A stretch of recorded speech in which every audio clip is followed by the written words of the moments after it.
So I received the GH5s yesterday. Unboxed it and was pretty happy with the new quality. But then, when I woke up today in the morning, boom! I saw this video on Facebook.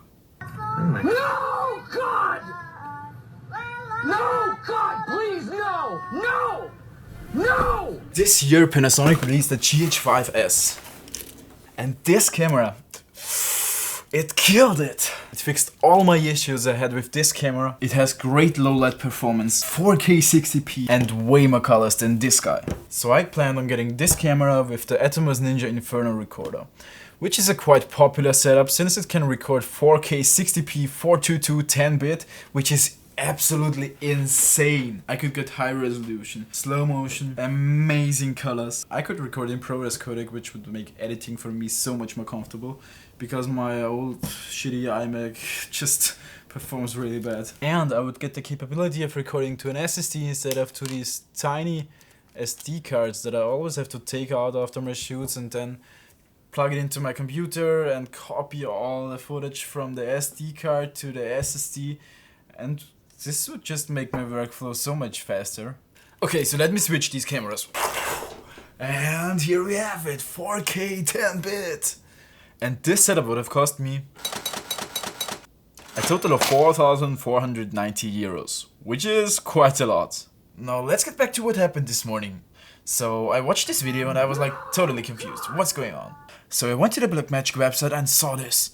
They announced a new camera, the Blackmagic Pocket Cinema Camera 4K.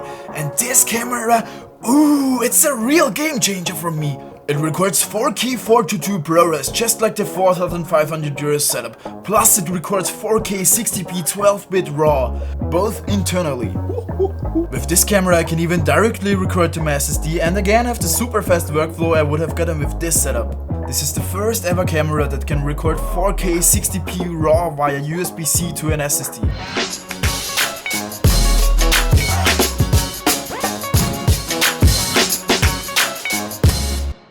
The only downside that Blackmagic has compared to the GH5s or even the GH4 is that it has no flip-out screen.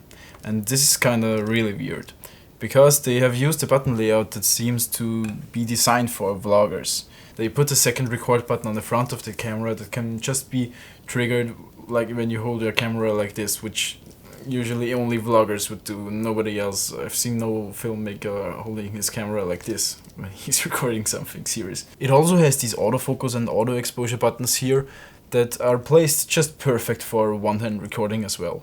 So I don't know why the Blackmagic has no flip-out screen.